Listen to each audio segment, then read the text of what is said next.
ભક્તિ પશુલમ ભક્તિ ધ્યાન કરવાનું જે ભૂતાના મધ્ય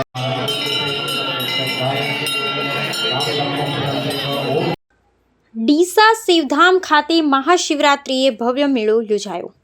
ડીસાના રસાણા ગામે વિદ્વાન દિવ્ય શિવલોક સમાન સમૂહ તીર્થધામ રસાણા શિવધામ આવેલું છે, જ્યાં દર સોમવારે, રવિવારે અને હવે તો 12 માસ સવાર સાંજ આસ્થાળુઓ ઉમટી પડે છે।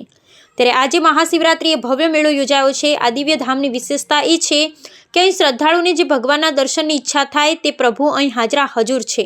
ત્યારે કઈ રીતે એક જ સ્થળે 12 જ્યોતિર્લિંગ આવેલા છે, જોઈએ આજના આ અહેવાલમાં।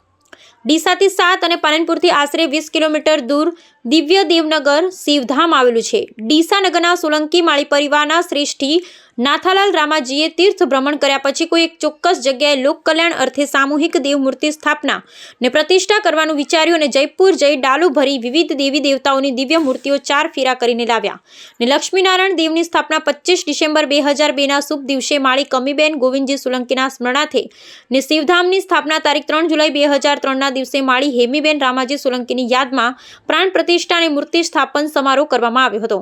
મંદિરમાં 1500 દીવા કરી શકાય તેવું સુંદર આયોજન અહીં જોવા મળે છે। મંદિરના પ્રાંગણમાં યજ્ઞશાળા વિદ્યમાન છે, જ્યાં નિષ્કલંક નાથ સંપ્રદાયના ચીપિયા મૂકેલા છે। ત્યારે આજે મહાશિવરાત્રિએ ભક્તો મોટી સંખ્યામાં મહાદેવના દર્શન કરવા આવતા હતા, જેમાં આ શિવાલય હર હર મહાદેવ ને ઓમ નમઃ શિવાયનો નાદ સાથે ગુંજી ઉઠ્યું હતું।